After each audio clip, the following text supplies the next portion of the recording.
22 বছর আগে সর্বশেষ ইন্ডিয়াকে হারিয়েছিল বাংলাদেশ। এবার হামজা সমিতদের হাত ধরে আবারও কি বাংলাদেশ পারবে ইন্ডিয়াকে হারাতে? হামজা থেকে শুরু করে জামাল ভুঁইয়া সবাই চাচ্ছে ইন্ডিয়ার বিপক্ষে জয় ছিনিয়ে আনতে। সমিত সোম তো আরও এক ধাপ এগিয়ে। বাংলাদেশের হয়ে অভিষেক হবার পর এখন পর্যন্ত সমিত জয়ের স্বাদ নিতে পারেননি। তাই তো সমিত চান যে করেই হোক ভারতকে হারিয়ে দেশের হয়ে নিজের প্রথম জয়ের স্বাদ গ্রহণ করতে। বাংলাদেশ শেষবার ভারতের বিরুদ্ধে বিজয়ের স্বাদ পেয়েছিল সেই 22 বছর আগে। সেটি ছিল ঢাকায় অনুষ্ঠিত 2003 সাফ চ্যাম্পিয়নশিপের সেমিফাইনালে। সেই ম্যাচের ফল এসেছিল এক নাটকীয় গোল্ডেন গোলে। নির্ধারিত সময়ের খেলা 1-1 গোলে অমীমাংসিত থাকার পর অতিরিক্ত সময়ে 7ম মিনিটে মতিউর রহমান মুন্নার গোলে জিতে যায় বাংলাদেশ। সেই সোনালী মুহূর্ত এখনও প্রতিটি বাংলাদেশি ফুটবল প্রেমীর মনে এক গভীর আনন্দের ঢেউ তোলে।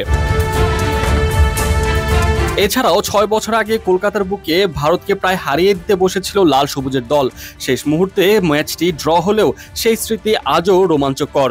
দুই দলের লড়াইয়ে এমন অসংখ্য স্মৃতি ফুটবল প্রেমীদের হৃদয়ে গেঁথে আছে।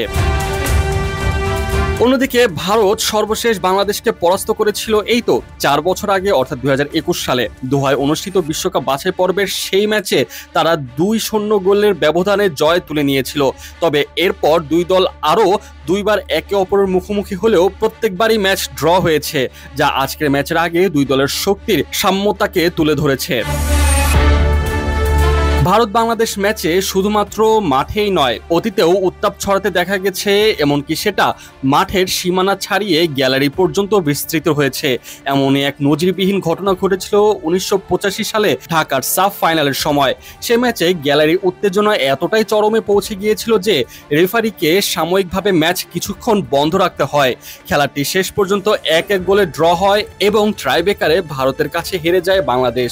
সেই দিন গ্যালারির আবেগ আর মাঠের লড়াই মিলেমিশে তৈরি করেছিল এক অস্বাভাবিক পরিবেশ। এখন দেখার বিষয়, দেশের ফুটবলের নতুন জোয়ারে হামজা সমিতদের হাত ধরে আবারও কি বাংলাদেশ ভারতের বিপক্ষে জয় ছিনিয়ে আনতে পারবে?